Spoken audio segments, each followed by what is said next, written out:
Hello and welcome to the Authority of Love on this another Family Foundation Friday. I'm your host Greg Williams with co-host David Walls. And remember, at Love and Lordship, our vision is every life and relationship built on the love and lordship of Jesus Christ. David, welcome and welcome to our listeners. It's good to be with you on another Friday. It sure is. It's a wonderful, and I'm thinking we're actually moving, even though yesterday was a little crazy, we're moving more towards spring every day. That's a good thing. We always love that. Yes. Unless you have high allergies, but other than that, people mostly love it. Any updates with you, man? And it's there's just a lot going on. So this time next week will be the last day before the veto period starts, which is crazy and crucial, right? It is. Yeah, it's important next week for sure. Yeah, so that's what we're going to cover a lot today because we need more prayers. We need continued action. Thank you all for doing that. We'll give you ways to do that. But before we do that, I mentioned this last week. Just before we went on air, actually, my grandson was born. Praise the Lord. Yeah, Bennett Tipton Williams. Great name. There's a lot of history in different ways there. And the parents went through all that, but it was great.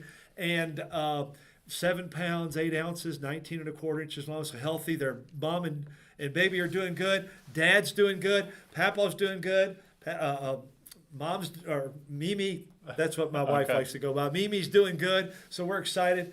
And just wanted to share that with our listeners. Thanks for those who have listened to that and been praying. Everything went well. You know, it's birth. There's always something, but it went well. So, with that said, we're going to jump into this, David. I know we've got some pretty strong things coming out of D.C. again that are positive. So, update us on that.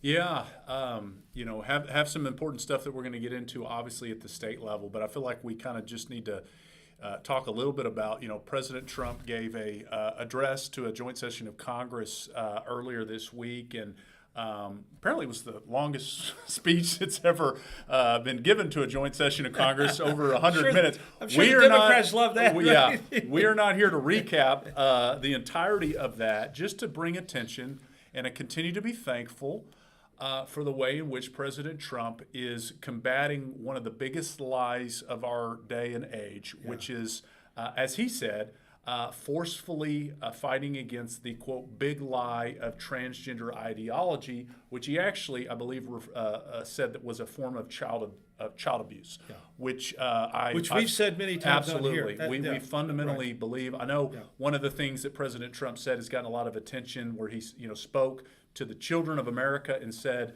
that you are perfectly the way that God has made you. And I know what he means by that.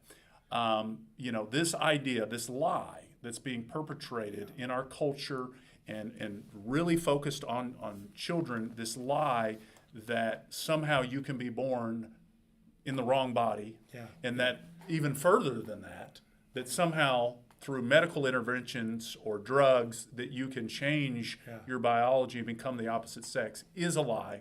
We know that. We believe it's a lie from, pits of hell. The pits of hell. Yeah, exactly. I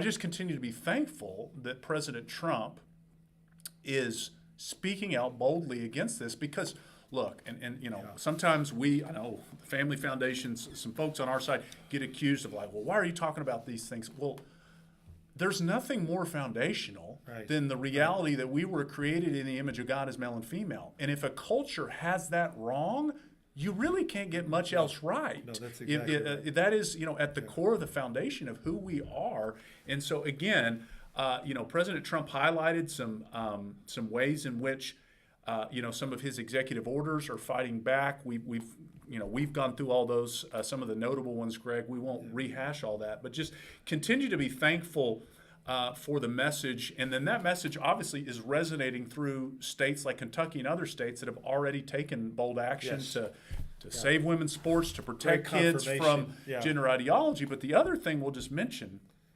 and it's kind of mind-boggling, but for the first time, a federal Save Women's Sports Act to protect female sports from men who identify as women. It's passed the U.S. House of Representatives before. For the first time, it got a vote in the U.S. Senate this week. Unfortunately, it did not move forward because they had to get to 60 votes. It got, I think the vote was 51 to 45, and it was a completely party line vote. So that means that every single Democratic senator voted against Yeah. a simple bill to protect female sports. Now, you would think after the most recent election, in light Every of one of them everything, that voted, because somewhere there was 4 people that didn't vote. Right. So, but every Yeah. one of them that voted against that. right, against that. Yeah. And so, it's just, I'm kind of flabbergasted. In the House of Representatives, Greg, there were at least a few Democrats yeah. that voted for this common sense Yeah. bill. I just bring that up as a contrast to say, thankful for that we have a president and administration now that's proclaiming, a truthful message on that front Right. now. But Right. we still have a battle ahead of us, and Yeah. it's in the political realm, we're still seeing division on what should be a very straightforward issue. Yeah.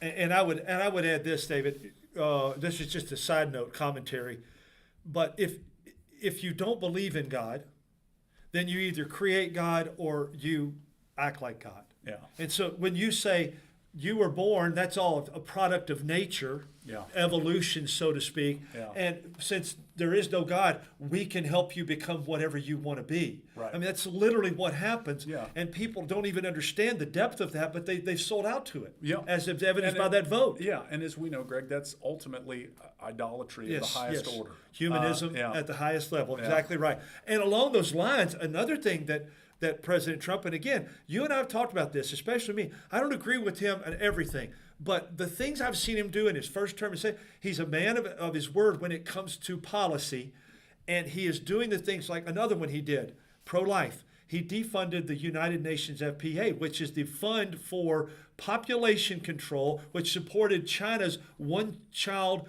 ban, only one child. All the other children are aborted. They support all that. It's been funded back through Biden and Yeah. them. So they defunded that. Another strong on the global level, strong stand for life. Yeah, well, and we're continuing to see, the ripple effects of this USAID debacle and yes. how that's been Yeah. exposed. And I was just seeing how what's coming to light with the amount of money that we were spending to promote the LGBT agenda Yeah. in different parts of the country. I don't think most Under the Americans, guise of helping the poor. Right. I don't think Yeah. most Americans are on board with this type of spending, and so good on these efforts to continue to bring that to light, because we've got to rein in this Yeah. out of control spending on things. And that they're are- finding it more Yeah. and more. At every peel of the onion, Yeah. they're finding more and more Yeah. of it. So that's good. Well, let's get down to Kentucky. We need to do a recap of some of these things so that our listeners will know what to be praying for and how they can take action, David. So let's start with this one, something you talked about recently, HB4 by Representative Decker.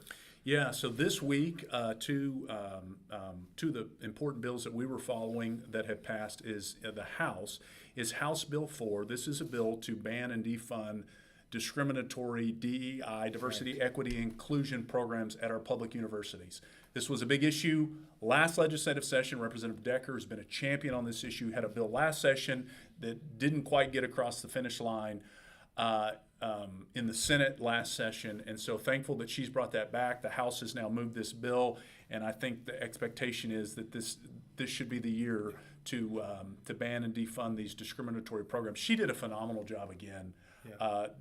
Laying it out on the floor, taking hostile questions, Right. and honestly, Greg, and this has been true on other issues. Some of the arguments that the radical left is throwing at, whether it's these DEI, or we've seen attacks on some of the bills to support religious liberty. Mm-hmm. The tired arguments, they're just kind of thankfully falling on deaf ears now. Yeah. A A lot's been exposed. a lot has been exposed. Yeah. So another important bill, House Bill 495 by Representative David Hale. That bill now is very simple. It rescinds Governor Beshear's illegal so-called conversion Blatantly. therapy ban Blatantly, right. that is really just an effort to target any counseling on sexuality issues that might come from a biblical perspective.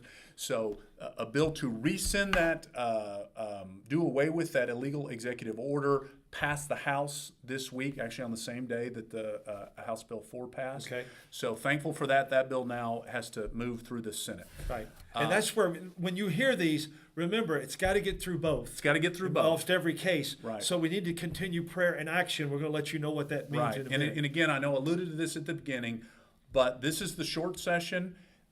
Next week, next Friday, begins the governor's veto period. Right. So, and then there'll be 2 final legislative days after that. 5 days So count some today, of these right? bills that we would anticipate that Governor Beshear would veto, that essentially means they have to pass by Friday. Otherwise, if the governor was to veto the bill, there would not be an opportunity at the very end of the session for the legislature to override those vetoes. So that's why the next 6 legislative days, 5 legislative days are just critically important to pray and engage. Run down a few of the other ones that we have been talking we've about. talked a lot about Senate Bill 60. That's the bill to strengthen Kentucky's Religious Freedom Restoration Act. That bill has already passed the Senate. It's kind of sitting right now on the House side, and we need House leadership to move that bill forward. Yeah. The 10 Commandments Restoration Resolution, HJR 15 by our friend Representative Shane Baker, that bill had already passed the House. It has been moved to a committee in the Senate, but that bill has to pass the Senate before Friday. Yeah. Hopefully, perhaps even as we're recording today, House Bill 208 will get a vote on the House floor. That is the important bill that would regulate ban cell phones during instructional time in our public schools. So continue to pray and engage on that issue. And then we've got a number of pro-life bills that we're continuing to advocate on. Yeah. The Baby Olivia Act is one that we've talked about that would simply just require schools to show an instructional video to teach the truth of human development in the womb. Yep. There's some other pro-life bills. All of these bills, we have updated where they are in the process. Right. We have new messaging to send to your representative or senators on these bills. Even if you've already sent a message before, the bill may be in a different chamber than when you first sent it. Right. Go to our website, and even if you've taken action on one of these bills before, send another message. This is the most critical, really, 5 days of the session next week. Yeah. And by the way, the way you do that, you can do it a couple of ways. If you're familiar with it, just call the Kentucky Legislative Message Line. That's 800-372-7181. That's 800-372-7181. And the person on the line, they do a fabulous job of guiding you through, making sure it gets to your senator or representative and to any leadership that you want to copy it to. That's all you got to say. Yeah. The other thing is, and this is where you really want to get you involved, is go to KentuckyFamily.org. I get your all's updates. Yeah. I just did it the other day, went down through there and followed through on every one of them. We'll do it again. You can do the same thing. Literally, you had 8 or 10 updates up there. Yeah. And I did it in about 5 minutes. Yeah. And it was once you did the first one, it plugs you in on the rest of them. Very well done, user-friendly. So please take the time to pray about these.